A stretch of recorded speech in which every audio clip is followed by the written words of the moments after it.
शिक्षा प्राप्त करो, अज्ञान को दूर करो, जाति की जंजीरों को तोड़ दो, अंग्रेजी पढ़कर जात पात की दीवारों को ढा दो। ये सारी लाइनें सावित्रीबाई फूले की हैं। उस समय सावित्रीबाई फूले इस तरह की लाइनों को बोल रही हैं, इस तरह की कविताओं को बोल रही हैं, समाज को जागरूक कर रही हैं। पर आज हमारे घरों में हमारी महिलाओं को, हमारी बच्चियों को माता सावित्रीबाई फूले के बारे में इस तरह की जानकारी नहीं है। अगर पता है तो सिर्फ इतना कि वे भारत की पहली शिक्षिका थी। पर वो सिर्फ शिक्षिका नहीं थी, क्योंकि इस देश में इतिहास लिखने वालों ने बहुजन मूल निवासी महिलाओं के इतिहास सही नहीं लिखे, उनके साथ बेईमानी करी है।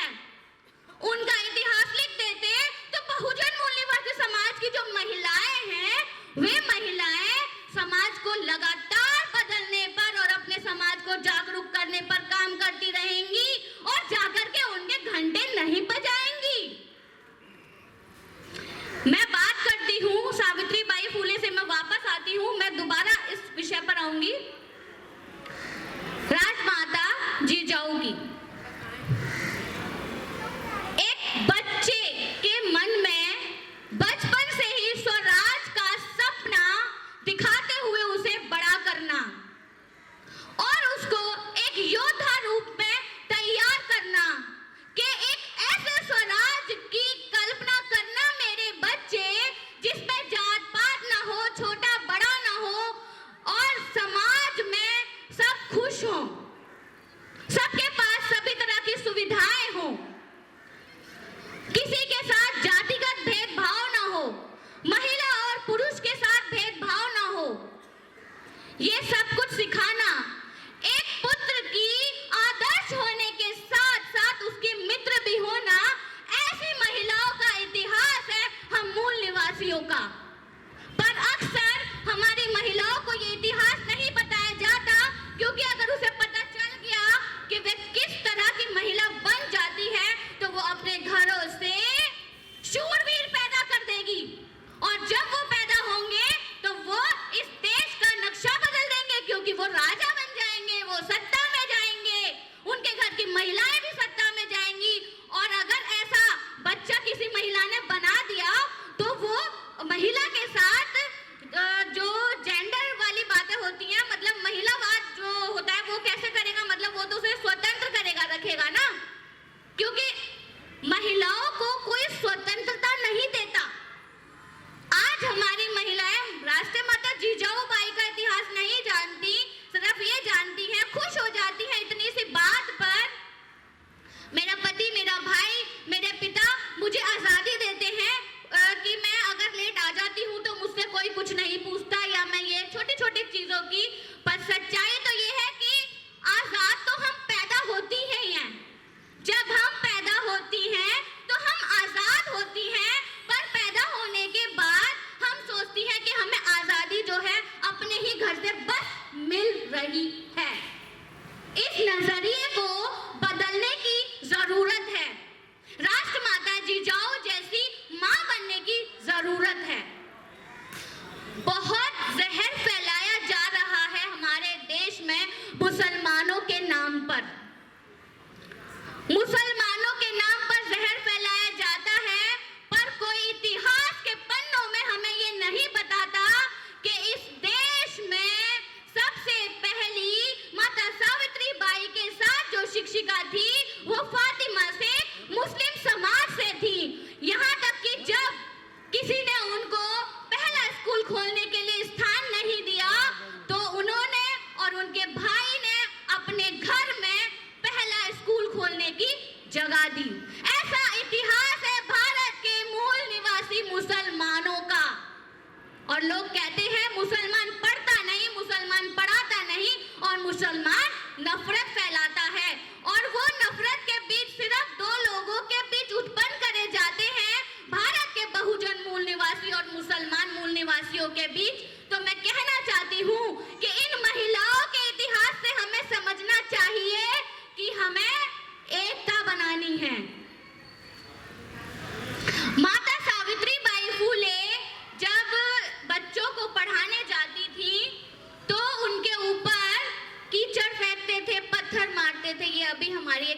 उन्होंने आपको बताया, और वो उसका भी उन्होंने समाधान निकाल रखा था कि वे साड़ी बदल लेती थी और बच्चों को पढ़ाती थी। पर क्या उनका इतिहास सिर्फ बच्चों को पढ़ाने का है? उस समय हमारे देश में इन ब्राह्मणवादी व्यवस्था की वजह से बहुत कम उम्र की बच्चियां जो विधवा हो जाया करती थी, क्योंकि बाल विवाह हुआ करते थे, उनके साथ कुकर्म जो गलत लोग करते थे, उनके अनचाहे बच्चे पैदा हुआ करते थे। सावित्रीबाई फूले और उनके साथी जीवन साथी फूले साहब उन बच्चों को संभाला करते थे। उन बच्चों को संभालने का बीड़ा उन्होंने उठाया, उन विधवाओं को संभालने का बीड़ा उन्होंने उठाया। यहाँ भी इतना ही नहीं, वे इस कदर सामाजिक कार्यकर्ता थी कि जब देश में प्लेग जैसी बीमारी फैली तो उन्होंने अपना उसमें पूरा जीवन झोंक दिया और उस बीमारी से ग्रस्त होकर उनकी मौत हुई। लेकिन कोई ये नहीं कहता कि वही सावित्रीबाई फूले आज भी कहते हैं कि जब कोई मर जाए तो शमशान घाट नहीं जाना, और उन सावित्रीबाई फूले ने अपने पति की चिता को आग लगाई। इस चीज को कभी भी भारत के बेईमान इतिहासकारों ने नहीं एक आंदोलन बनाया। क्या एक महिला का अपने पति की चिता को आग लगाना अपने आप में एक आंदोलन नहीं है? क्या ये बराबरी की बात नहीं है? इसका मतलब है कि हमें सिर्फ पुत्र के लिए ही नहीं कि पुत्र ही हमारी चिता को आग देगा, हमें सही और अच्छा होना जरूरी है।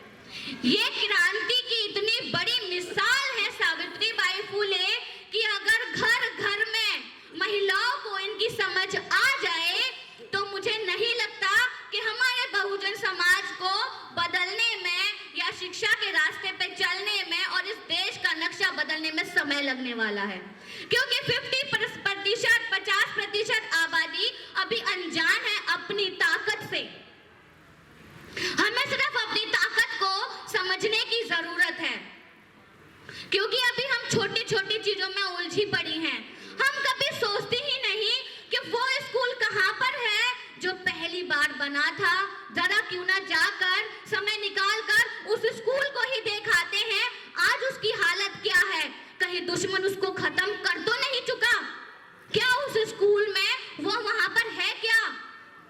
वहां की मैं महक ही लेकर आ जाऊं वहां जाकर, मैं वहां की सकारात्मकता अपने लिए वहां जाकर लेकर आऊं, मैं अपनी बाहों से भरकर वहां की दीवारों को एक बार छू लूं कि ये है वो जगह जिसकी वजह से मैं अर्चना मिश्रा आज यहाँ खड़ी हूँ। क्या ऐसा नजरिया हमारे देश की महिलाएं आज रख रही हैं? क्या किसी ने सोचा इस तरह से? नहीं सोचा, क्योंकि अभी हमें फुर्सत नहीं है अपने घरों से निकलने की। अभी हम डब्बे पैक कर रही हैं, हम रोज सुबह लंच बॉक्स पैक करती हैं और रोज शाम को उन्हीं डब्बों को हम धो रही हैं। इसके आगे हम नहीं निकल रही हैं। ये काम हो सकता है, ये काम कोई भी कर सकता है को पैसे देकर, लेकिन जरूरी है कि हम घरों से निकलें और इन चीजों को छोड़कर हम अपनी महिलाओं के इतिहास को समझें। जिम्मेदारी मरते दम तक खत्म नहीं होंगी और जिस दिन हम मर जाएंगे उस जिम्मेदारी को संभालने वाला एक नई महिला खड़ी कर कर चले जाएंगे, क्योंकि हमने उसको वही सिखाया है। हमने तो उसको सिखाया ही नहीं कि मैं क्या करती हूँ, हमें कहाँ जाना है, हमें क्या करना है। समाज की व्यवस्था अगर बदलेगी, सत्ता परिवर्तन अगर आएगा, व्यवस्था परिवर्तन अगर आएगा, तो सबसे पहले महिलाओं को अपने खुद के नजरियों को बदलने की जरूरत है, ना कि इस चीज का इंतजार करना कि कोई पुरुष आएगा और उनसे कहेगा कि आप जाएं और जाकर समाज में काम करें, मैं घर संभाल लूंगा। ऐसा नहीं है। आपके घर के सारे काम भी होने हैं और अब बैलेंस का भी टाइम नहीं है, दुश्मन अपना काम कर रहा है। अपने बच्चे को उम्र से पहले हमें बड़ा और समझदार बनाना पड़ेगा, इसमें कोई बुराई नहीं है। किसी को उम्र से पहले समझदार बनाने में कोई बुराई नहीं है, मैं ये कहना चाहती हूँ, क्योंकि हम अभी उस व्यवस्था में नहीं है, ब्राह्मणवादी व्यवस्था में, जिसमें हमारा 20-25 साल का बच्चा भी उसे हम पैम्पर कर रहे हैं। हमें अपने बच्चों को समझदार, सिंसियर, समझदार बनाना है कि वे अपनी जिम्मेदारी उठाए और हम बाहर जाकर ज्ञान की अलग जगा सकें, महिलाओं को जागरूक कर सकें। हमें निकलना पड़ेगा। ये नजरिया सिर्फ महिलाओं को ही खुद से बदलना पड़ेगा। ये हम नहीं ब्लेम कर सकते पुरुषों को कि हमें जो है आजादी नहीं मिलती। आजाद हम हैं, हम जन्म लेते ही आजाद हो जाते हैं। महिलाओं ने कितने कितने दुनिया भर में आंदोलन करे हैं। किसी महिला ने सोचा होगा, पहल करी होगी कि हमें वोट डालने का अधिकार नहीं है, मत देने का अधिकार नहीं है। अमेरिका से ये लड़ाई शुरू हुई। अमेरिकन महिलाओं ने मत अधिकार की लड़ाई शुरू करी और वो दुनिया भर में फैली। उसके लिए उन्होंने क्या क्या सहा होगा, क्या क्या झेला होगा, क्या हम महिलाएं इसका अंदाजा लगा सकती हैं? हम तो सोचते भी नहीं ये कैसे मिल गया होगा हमें, क्योंकि हमने अपने दिमाग को बर्बाद कर रखा है। तो मैं यही कहना चाहती हूँ कि हमें अपने दिमाग को खोलना है, घंटे बजाने छोड़ने हैं। हमें समझना है कि जहाँ जहाँ हमारे महापुरुषों ने क्रांति करी है, वहाँ वहाँ उन लोगों ने अपने अलग सिस्टम बना लिए हैं और महिलाओं को, वहाँ की महिलाओं को क्रांति से हटाने के लिए घंटे बजाने में व्यस्त कर दिया है। तो हमें इस बात का ध्यान रखना है कि हमारे महापुरुषों ने हमें क्या दिया है, ये महिलाएं क्या हैं, और ये महिलाएं, हम इन्हीं महिलाओं के, ये हमारी महापुरुष हैं। ये तो हम ऐसा तो नहीं हम कहीं और से उठ के आए हैं, तो हमें अपने अंदर ये बदलाव करने पड़ेंगे। और जिस दिन इस तरह के बदलाव हमारे अंदर आने लगे, उस दिन ये ब्राह्मणवादी व्यवस्था के लोग, ये यूरेशियन जहां से आए हैं, वहीं जाने का रास्ता ढूंढने लगेंगे।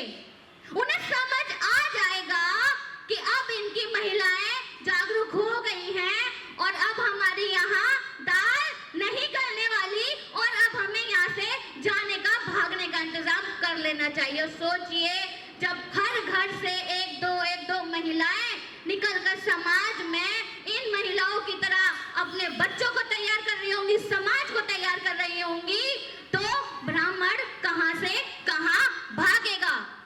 ये ब्राह्मणवादी व्यवस्था सिर्फ प्रताड़ना के लिए बनी है। इस बात को हमें समझना है और इस व्यवस्था से बाहर निकलकर हमें देश में क्रांति लेकर आनी है। इसी के साथ मैं और ज्यादा न बोलते हुए एक कविता के साथ अपनी बात को खत्म करूंगी। गगन मंडल में क्रांति लिख दे, हम नारी वो शक्ति हैं। गगन मंडल में क्रांति लिख दे, हम नारी वो शक्ति हैं। हम में है झलकारी बाई, जिगर फौलादी रखती है, जिगर फौलादी रखती है। शोषण